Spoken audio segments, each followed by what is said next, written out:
This is Highguard in the prototype phase of development. During this stage, the team behind the game, Wildlight Entertainment, didn't really know what type of game they would end up making. In the modern industry, the exiled studio formula is the new gold rush. It's not too uncommon for talent from legendary studios to leave, form their own thing, and have massive success.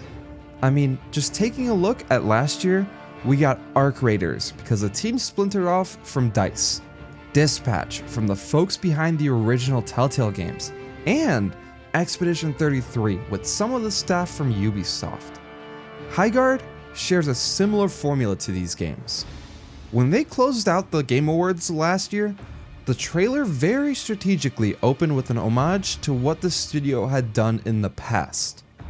So, how did a studio that's led by the same people who brought us Modern Warfare 2, both Titanfall games, and Apex Legends, end up creating a game that absolutely comes nowhere near any of those titles? What went wrong with Highguard?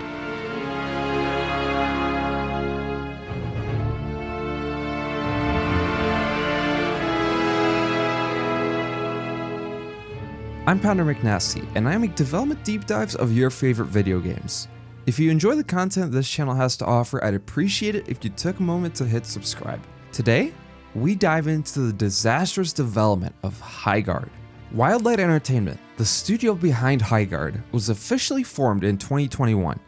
The studio was founded by Dusty Welch and Chad Greener, along with over 60 veterans from Respawn Entertainment, Infinity Ward, and Blizzard.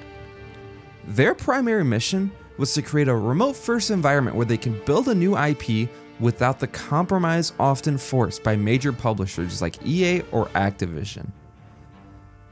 They had formed the studio to get away from being siloed into one type of game, but this is where the first big mistake happened. They didn't really have a plan for what type of game they were going to make. So the first thing that happened at the studio was defining what this game would be. Yes, it would be a shooter, since that's what they were good at, but beyond that, everything was up in the air. They didn't want the game to be in the sci-fi genre, so instead, they decided to go after the fantasy genre. And when you think of a shooter game, you don't often think of them being intertwined with fantasy.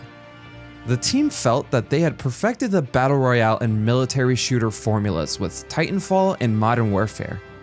They formed Wildlight to experiment with a hybrid genre, what they call a PvP raid shooter.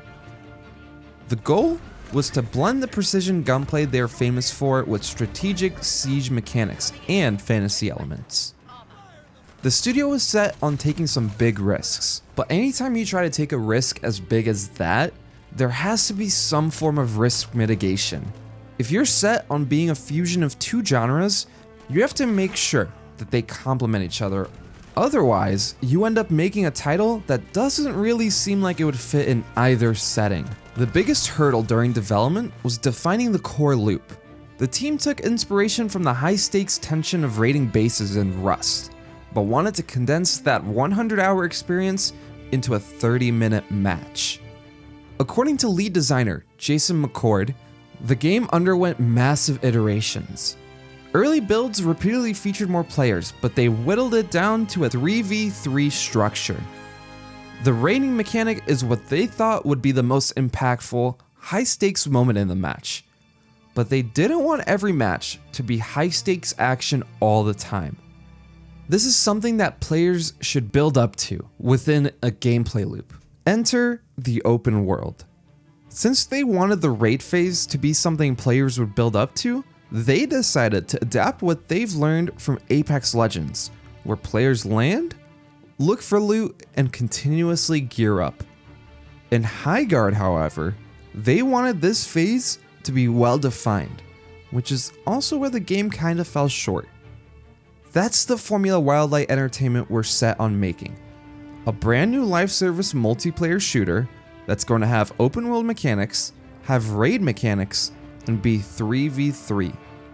And they were doing everything required for launching a giant multiplayer live service game themselves too.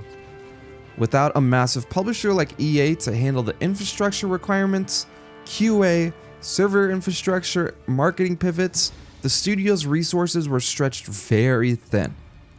They essentially had to learn how to be a publisher and a game developer simultaneously, which would come to haunt them massively for the launch of the game a bit later on. But that's the formula they had stuck to: 3v3 raid PvP shooter. For the next couple of years, from 2022 up until late 2025, they would continue to iterate upon this idea with new heroes, different weapons, and began game planning their launch strategy. They wanted to take a playbook from what worked in the past for them.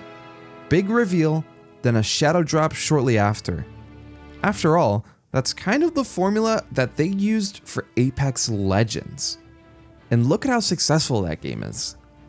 But there is one giant differentiator between Respawn Entertainment and Wildlight Entertainment. When Apex Legends came out, Respawn had already crafted the world with the legendary Titanfall series. Highguard would be a brand new IP set in a brand new world from a team who hadn't shipped a game together yet. But regardless, the team would be radio silent for the entire development, with the expectation that once they brought the game to market, it would take over the world. But as we know, that's far from what actually happened. As the team got closer and closer to launch, they decided to purchase the spot at the Game Awards, the biggest marketing beat they possibly could. Jeff Keighley introduced it as a debut of a supergroup, a project so secret that not a single leak had escaped in 4 years. They were ready. But the trailer revealed a fantasy tech hero shooter that the internet immediately found confusing. I just really don't understand why they would save this game as their final reveal, which is like always the most important reveal because it's the one that sticks with the viewers the longest. And having a generic hero shooter be in that place feels really odd, and a lot of people have been kind of clowning on it for it. Right off the bat, Wildlight didn't expect this to be the reaction, but they decided to keep their silence while they readied their launch plans. They were banking on the Apex strategy, the idea that once players actually got their hands on the sticks, the quality would speak for itself and the noise would die down. But 2026 isn't 2019. On January 26th, the game finally dropped, and the surprise was anything but delightful. While the game peaked at a respectable 97,000 concurrent players on Steam, proof that the Respawn pedigree still carried weight, the honeymoon phase lasted less than a day. Within 48 hours, the player count plummeted by over 80%, bottoming out at just 18,000 players. The mostly negative reviews started pouring in, and yes, I don't think the game is that bad, but it didn't matter. The gaming community had loudly rejected the game. Players found the maps to be massive empty ghost towns that were clearly designed for more than 6 people. The 3v3 format meant you could spend 10 minutes farming and looting in the open world, and if you got into a firefight with any other players, the setback from dying wasn't really that bad. You would just respawn right away. To make matters worse, this failure isn't easily fixable. In interviews just before launch, the studio bragged that they had already had a full year of content finished and ready to go. There's a lot of live service fatigue right now, right? These games tend to hit you with a FOMO, which I think players have gotten wise to, for good reason. We're building a game that people want to come back to. A few moments later. We knew when we started we wanted to make a shooter, and we knew we wanted to make something that was live service. And so we've been planning for that for a very long time. They built a roadmap for a live service juggernaut before they even knew if players liked the base game. This is the Concord trap. They have a train full of content barreling down the tracks, but there are no passengers on board. Now, Wildlight is in a nightmare scenario. Do they release Season 1 for the 18,000 players left playing? Or do they scrap a year's worth of work to rebuild the core loop? Because they are self-publishing, they don't have an EA safety net to absorb that financial blow. Every day they spent fixing the game is a day they're not making any money. The team isn't lacking talent by any means. The problem with the development of Highguard wasn't a lack of talent or even gunplay. The guns actually feel great to shoot. The main problem was a lack of a solid vision and no guards against risk at all. Looking at Arc Raiders, for example, that game had a similar point in its development where the team knew that it wasn't fun.